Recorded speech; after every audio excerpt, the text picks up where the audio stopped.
bienvenue dans une nouvelle vidéo, un nouveau podcast tricot sur la chaîne Miglis Tricote. On se retrouve aujourd'hui le 28 décembre pour une nouvelle vidéo. Donc c'est parti, on a pas mal de choses à voir ensemble aujourd'hui. Donc déjà je porte aujourd'hui mon gilet Bindweed de Xenia Naidium. Son intérêt c'est ces manches là magnifiques avec les torsades et les naupes.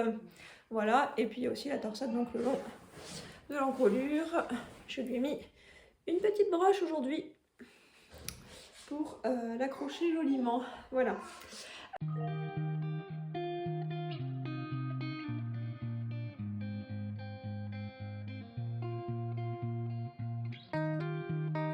Donc les ouvrages terminés. Alors déjà, le premier truc que j'ai terminé dont je vais vous parler, c'est mon châle Un jardin de camélias de même les anges tricotent, pardon, que je vous avais montré comment c'est la dernière fois. Donc déjà, le voilà.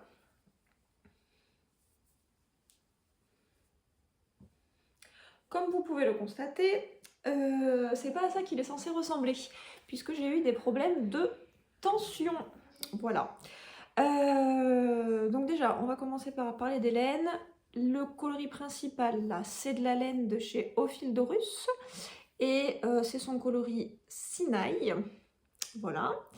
Ensuite, le petit noir, là, c'est un de chez Drops, dont je ne sais pas trop la qualité. Et le petit gris taupe, ici, le petit gris taupe là, ça c'est un mini que j'avais de chez Yardeline, qui n'avait pas de couleur, je crois. Non, je pense pas. Donc le châle, on le commence par le triangle central, là, d'un bout à l'autre. Et puis ensuite, vous voyez, moi, ici, c'est assez net, et ben c'est là que j'ai manqué de laine. Et donc j'en ai manqué beaucoup, hein, parce que par rapport au patron initial, en fait, on est censé faire ce triangle-là, puis ensuite, après le noir, on est censé reprendre la couleur initiale pour faire des incrustations colorées, là. Bon, moi, je n'ai absolument pas pu faire ça, et en plus, du coup, bah, j'ai mis le petit gris taupe qui n'était pas prévu non plus initialement. Donc bon, j'étais un petit peu déçue sur le coup. Heureusement, finalement, j'ai trouvé ce beige là écru qui ne jure pas trop avec le reste. Et puis c'est vraiment sur le bout. Mais par contre, j'avais essayé de faire les rappels après en écru, mais c'était trop laid. Donc j'ai préféré modifier un petit peu le patron pour avoir finalement ceci. Et je l'aime beaucoup, hein. C'est très beau. Donc j'aime bien le mettre soit un peu comme ça, hop. Voilà. Soit dans l'autre sens. Un peu comme ça. Voilà, sur les épaules. Donc voilà, un très joli ouvrage, même s'il n'est pas exactement comme prévu. La dentelle, hop, je vais vous la montrer de près, voilà.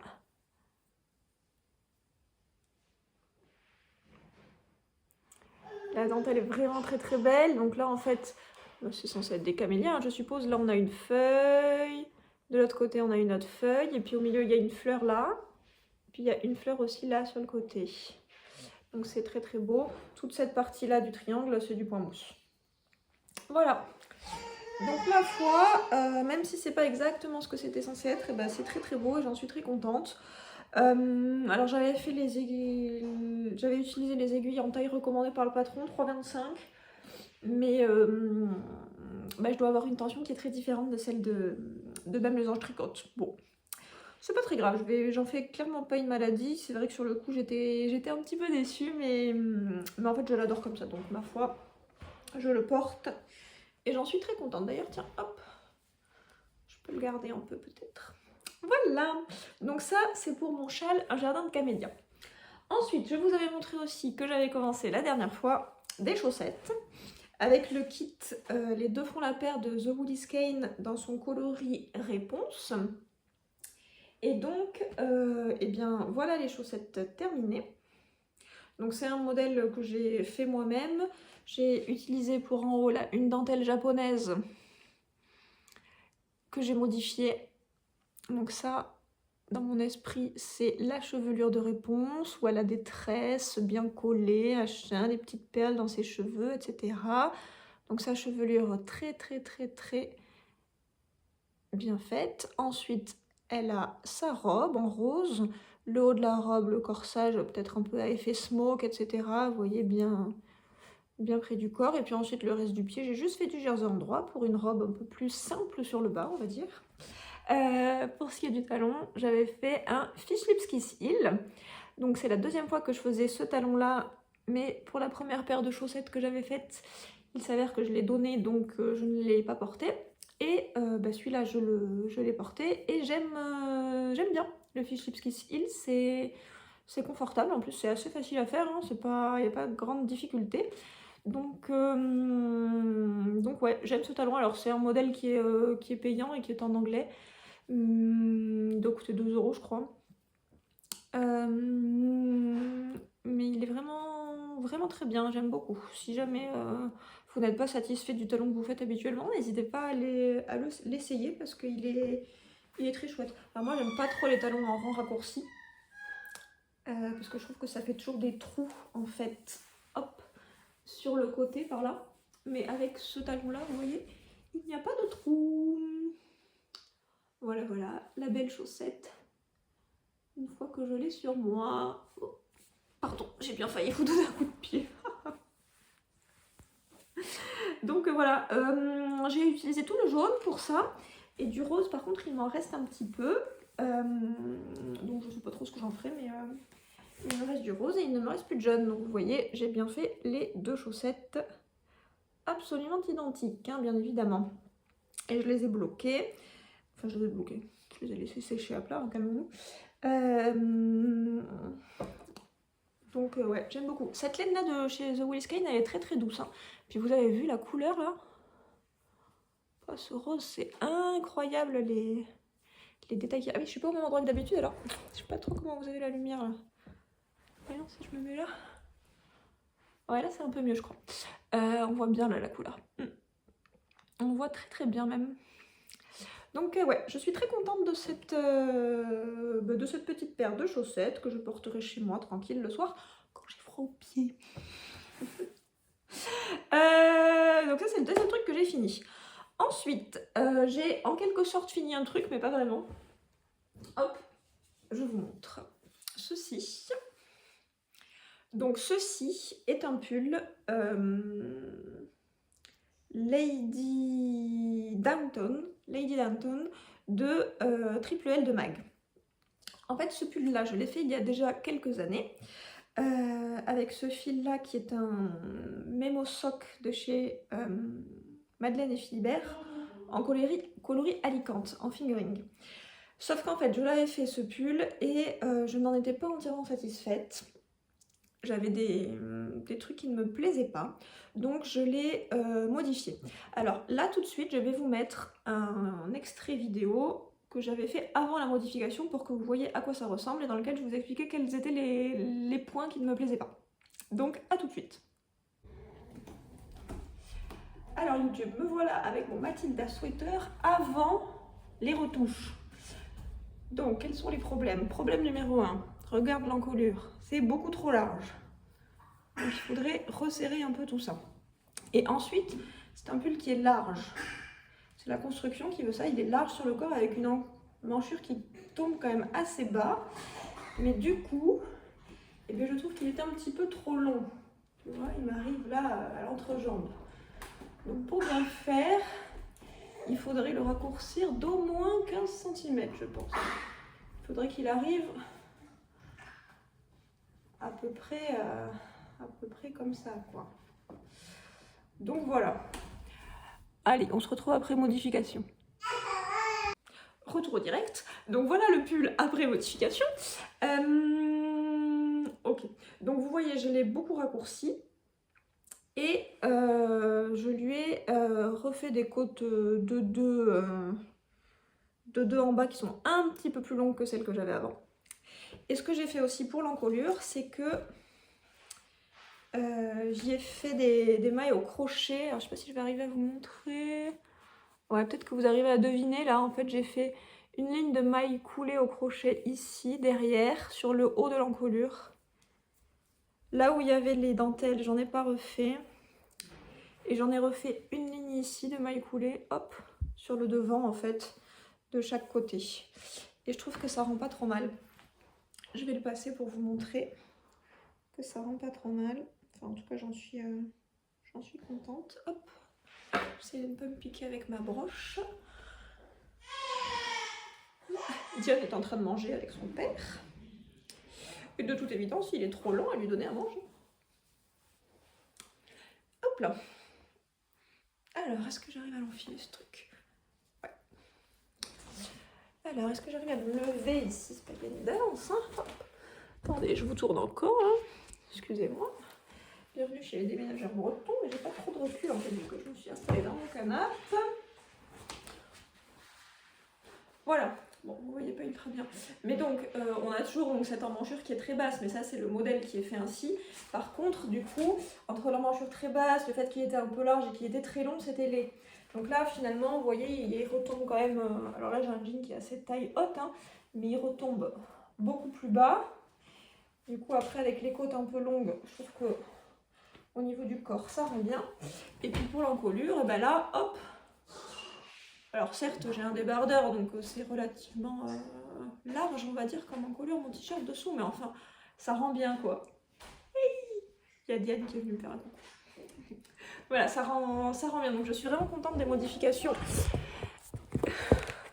Des modifications que j'ai apportées à ce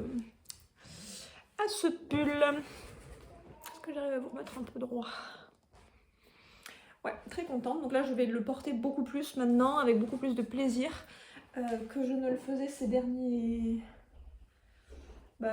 temps. Donc c'est vrai que c'était un peu pénible hein, sur le coup de reprendre entièrement le... Enfin entièrement, non pas entièrement d'ailleurs, mais de défaire, de reprendre, etc. Mais en fait, ça valait carrément le coup parce que comme ça, je le porterai mieux. Donc il y en a peut-être un ou deux autres hein, qu'il faudra que je reprenne un petit peu des ouvrages que j'avais fait avant. Je sais pas, il faut que je vois, mais en tout cas, je suis très contente pour celui-ci de l'avoir fait. Voilà. Écoutez, je vais remettre quand même mon gilet, hein, parce que j'étais contente d'avoir mis mon beau gilet vert. Là. Hop. Tac. Alors ce gilet, d'ailleurs, vous voyez, en le portant, je trouve qu'il me tombe un petit peu des épaules. Alors, c'est pour ça d'ailleurs que j'ai mis une broche en fait.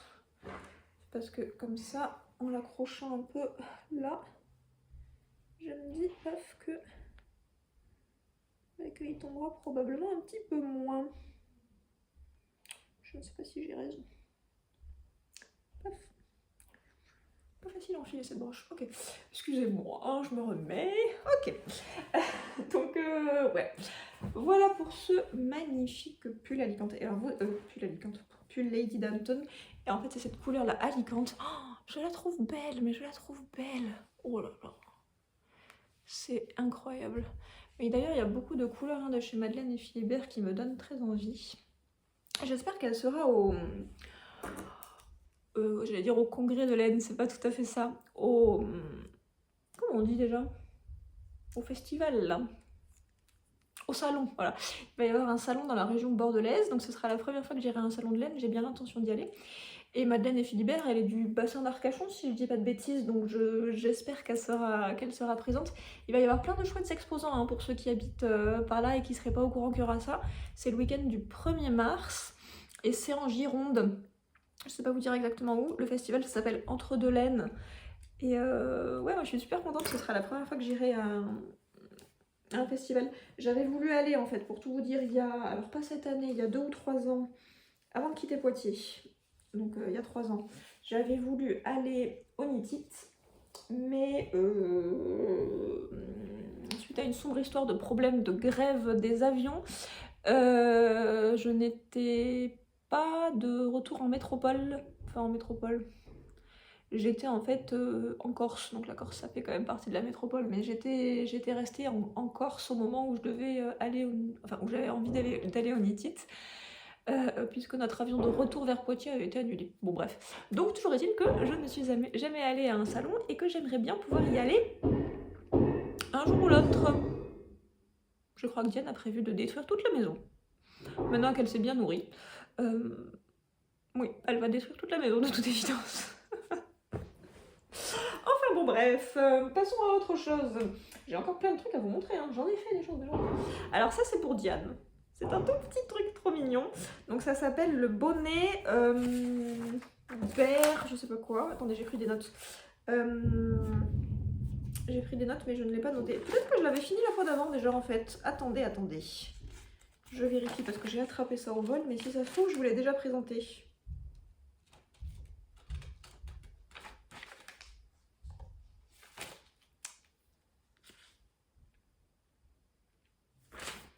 Bien, je ne sais pas si je vous l'ai déjà présenté ou pas. J'ai l'impression que non quand même. Donc, c'est un petit bonnet pour Diane avec des oreilles d'ours. Ting. Voilà. J'ai utilisé ce fil gris là, c'est un reste d'un mélange avec de l'alpaga avec lequel j'avais fait un zipper sweater pour mon père. Donc c'est un fil qui est extrêmement doux pour sa petite tête, c'est parfait. Et puis ensuite, l'icord là, je l'ai fait avec un reste aussi d'une laine à chaussettes. Ah tiens, j'ai un fil que j'avais rentré dans l'icord qui ressort. D'une laine à chaussettes de chez La Bien-Aimée. Je trouvais que ça donnait un petit côté rigolo, là, cette espèce d'arc-en-ciel, un petit peu pastel pour un bébé, c'était sympa. Voilà, donc la construction de ce bonnet elle est très sympa. On commence par les côtes de devant là. Attendez, pardon. Hop, je vais essayer de vous montrer mieux. On commence par monter les côtes de devant. Ensuite, on fait tout vers là. On fait des augmentations pour les oreilles. Ensuite, on fait des diminutions pour les fameuses oreilles. Et puis ensuite, là derrière, vous voyez la forme que ça a. Ça, c'est grâce à des diminutions aussi. Et puis ensuite, à la fin, hop, on relève les mailles pour pouvoir faire notre high-cord. Bon, bien évidemment, sur moi, ça fait un peu bizarre. Mais voilà l'idée, quoi, en gros. Alors, je l'ai fait en taille 12 à 18 mois, pardon, pour Diane qui a maintenant 10 mois. C'est un poil grand, mais en lui attachant la corde, ça va. Puis c'est trop mignon sur un bébé, ce truc avec ses petites oreilles là. J'adore. Je lui en avais fait déjà l'année dernière quand elle était née, mais bien évidemment, sa tête n'entrait plus dedans. Donc voilà, c'est un modèle que j'aime beaucoup, qui est en anglais. Je ne sais pas s'il est en français. Enfin bon, moi je l'ai fait en anglais en tout cas. J'aime beaucoup et on nous propose une variante dans le modèle qui est, au lieu de faire des côtes ici, de faire du point de riz. Et je dois dire que j'aime bien aussi avec le point de riz. Je l'avais fait pour le fils d'une collègue, la fille pardon d'une collègue avec le point de riz. Et c'était très mignon. Donc ce modèle, du coup, je sais pas de qui c'est. Bon, je vous l'aurai écrit de toute façon en barre là, enfin en barre d'infos je vous mettrai le lien. Et puis je vous l'aurai écrit quelque part sur l'écran. Le nom de la créatrice de ce modèle, je l'adore. Celui-là, vraiment, pour les bébés, je trouve ça trop chou. Je ne peux que vous le conseiller. Voici. Et le dernier truc que j'ai terminé... Non, pardon, j'ai encore 2 trucs. Bon, c'est des petites choses, après, c'est des petits accessoires. Hein. Parce que pareil, ce châle-là, bon, ça prend du temps, hein, mais c'est un seul écheveau quand même. Donc, ce sont des mitaines crème de Atelier Émilie. C'est un modèle gratuit qu'elle avait sorti il y a 2 ou 3 ans, je ne sais plus. Que j'ai fait avec le reste d'ambiance de chez Fonty, avec lequel j'avais fait pour moi-même le Prozo Sweater de Marzena Kolacek. Ces mitaines, comme vous pouvez le constater, ne sont pas du tout pour moi, puisqu'elles sont immenses. C'est pour Samy. Parce que Samy, il a le bout des doigts qui devient tout blanc, tout froid, machin, et il adore jouer à la console. Là. Et donc, il a froid à ses petits doigts. Donc, je lui ai fait les mitaines crème. Alors, les mitaines crème... c'est un modèle qui est un petit peu problématique pour moi. C'est donc la 2e fois que je l'ai fait. Je l'avais fait la première fois pour moi, j'avais eu un problème de taille. Les mitaines que j'ai pour moi sont un peu grandes. Et là, pour Samy, c'est pareil, elles sont un peu grandes.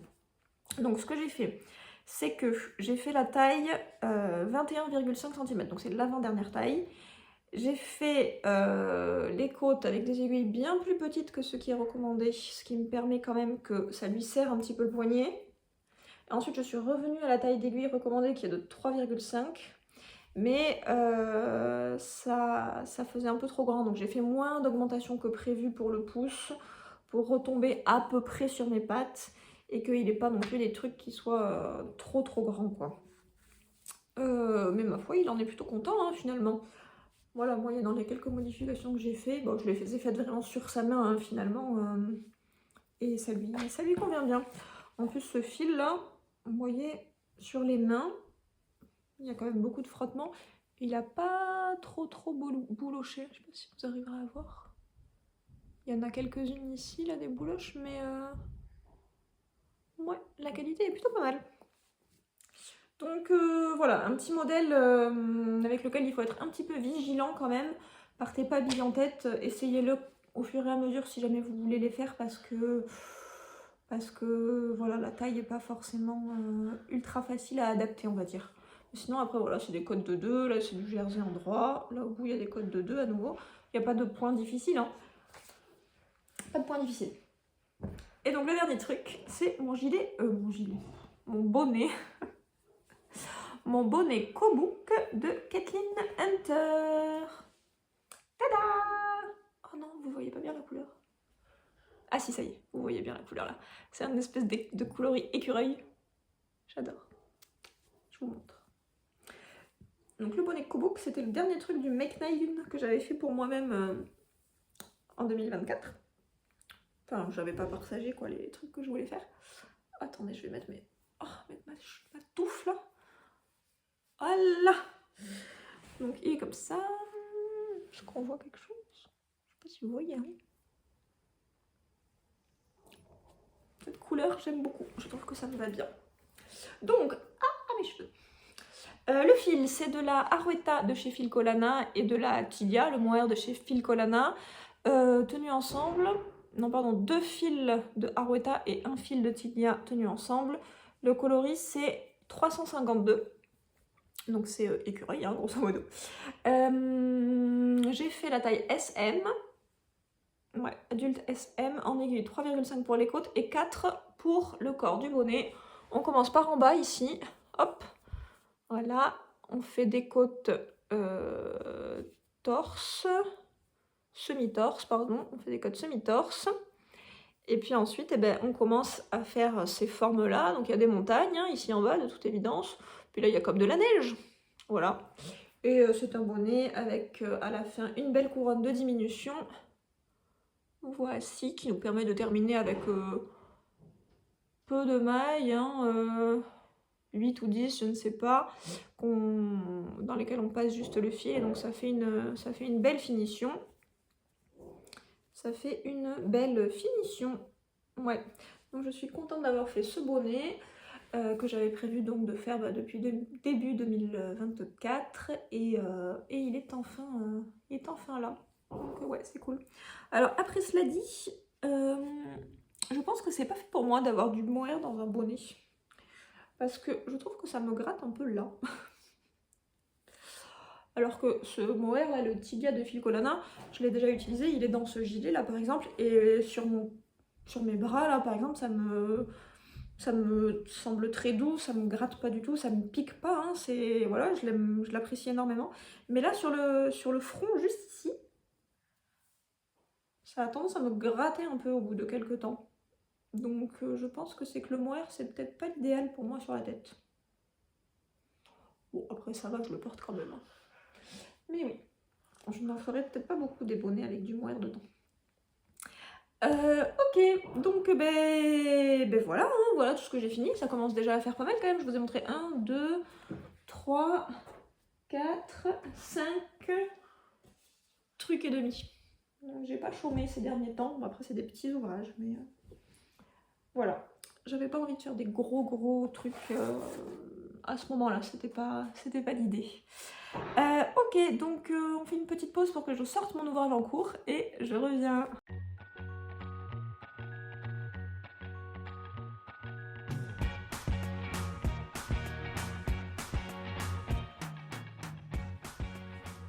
Donc mon ouvrage en cours, le voici.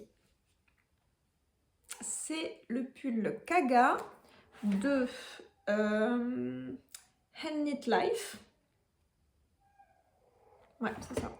Avec le coloris Lime Zest de chez The Woolly Skein, où je tiens un fil de fingering et un fil de mohair et soie ensemble. La couleur est pas extra. Attendez, je vous tourne un poil là. Voyons. Ouais, je pense que là c'est un peu mieux la couleur. C'est vraiment assez flashy comme vert. et c'est un vert qui tire quand même pas mal sur le jaune. Vous voyez, par rapport à mon truc un peu pistache là, c'est beaucoup plus jaune. C'est très flashy. Donc, la genèse de ce pull, c'est que initialement j'avais acheté 2 écheveaux de fingering et 2 écheveaux de mohair chez The Woolies Cane dans l'idée de me faire un ranunculus, ce pull là qui est le plus connu d'entre tous, je pense, sur Ravelry, et pour lequel je ne comprends pas bien l'engouement, pour tout vous dire. Enfin, je ne comprends pas bien l'engouement, c'est pas exactement ça. En fait, quand je le vois présenté dans les podcasts ou sur les réseaux sociaux faits par des gens, je trouve souvent qu'il est effectivement très beau. Mais après, quand je me retrouve sur la fiche produit du pull, là, du modèle sur Ravelry, je le trouve très laid. Et donc je n'arrive jamais à passer le cap et de me dire que je vais le faire. Voilà, ça, je n'arrive pas à me dire que je vais faire ce pull. Sauf que cette fois, j'étais décidée, là, j'avais commandé la quantité. Et puis en fait non, finalement j'ai abandonné l'idée. Donc j'avais fait des recherches sur Ravelry pour trouver des modèles qui me plairaient à moi et que je pourrais faire dans ma taille avec 2 écheveaux de fingering et 2 écheveaux de mohair. Et notamment parmi ceux-là il y avait le Kaga pullover que je fais dans la plus petite taille. Donc la plus petite taille c'est la taille 104 cm. Sachant qu'il faut une aisance normalement recommandée par le patron de 15 à 35 cm. Et donc moi je suis plutôt sur une petite aisance parce que j'ai un tour de poitrine qui est grosso modo de 89-90 cm. Voilà, bon, ça ira. Donc le Kaga, alors Kaga apparemment en japonais, ça veut dire bourgeon. Et donc vous voyez, il y a cette espèce de dentelle là qui effectivement fait des petits bourgeons. Alors je pense qu'une fois qu'elle sera bloquée, ça se verra mieux. Mais je vois l'idée du bourgeon. Donc, la construction, eh bien on commence, figurez-vous, par monter ceci, le dessus d'épaule. Voilà, donc on monte les mailles, hop, on fait le dessus d'épaule, on met en attente. Pareil de l'autre côté, on monte les mailles, on fait le dessus de l'épaule, hop, on met en attente. Et puis alors ensuite, eh bien on va relever des mailles là, le long, en montée, en relevé, on fait des petits rangs raccourcis pour façonner quand même l'épaule, et ensuite hop, en aller-retour là, jusque sous l'emmanchure, et on met en attente le dos. Ensuite, ben, on fait devant pareil, on relève les mailles, on fait là, hop, hop, en aller-retour, machin, pour faire à la fois un petit peu le col V et façonner un petit peu l'épaule aussi avec des rangs raccourcis. On met en attente, on fait pareil de l'autre côté, hop, on rejoint tout ce petit monde là, on fait quelques centimètres en jersey endroit, et paf, on commence le motif. Voilà, donc ça sera un pull qui sera crop, probablement... Alors je pense que je pourrais quand même le porter hein, avec ce jean là. Mais sinon j'ai dans l'idée de pouvoir le porter avec une robe noire en fait. C'est mon objectif. Soit avec une robe noire, soit avec une robe beige et crue là. Je me dis que cette couleur là sera assez sympa. Ce sera des manches 3/4. Voilà. Donc ouais, j'aime bien le faire. C'est un modèle qui est agréable à tricoter, il est en anglais, il est agréable à tricoter. Je le fais avec des aiguilles 3,5 mm et c'est très beau. Et alors ce fil là de chez The Woolies Cane, je l'adore. Tac, voici la pelote, ma petite. Donc là j'ai commencé ma deuxième pelote de mérino et je suis toujours sur la fin de ma première pelote de mohair. Le mohair, il est doux, mais il est doux son mohair à The Woolies Cane. Oh là là, j'adore. Je trouve qu'il est vraiment extrêmement doux, c'est très agréable à tricoter. Enfin, et ça va surtout être très agréable à porter d'ailleurs, je pense. Parce qu'à tricoter, en fait, c'est jamais dérangeant le mohair, je trouve pas en tout cas. Voilà, donc voilà, il faut continuer un petit peu à faire les motifs là, il faudra récupérer les manches. Et puis de toute évidence, il va falloir faire un petit quelque chose pour l'encolure. De tête comme ça, je crois que c'est un I-cord. Donc une fois que j'aurai fini ça, je ferai l'i-cord direct pour être sûre d'avoir assez quand même pour faire les 2 manches de la même longueur. Ce serait pas mal, et puis surtout de pas manquer pour l'encolure parce que ça ferait vite crade, alors que au final pour des manches 3/4, bon si je les raccourcis un peu ça va pas changer la face du monde, alors que si j'arrive pas à faire la finition de l'encolure ça va être laid.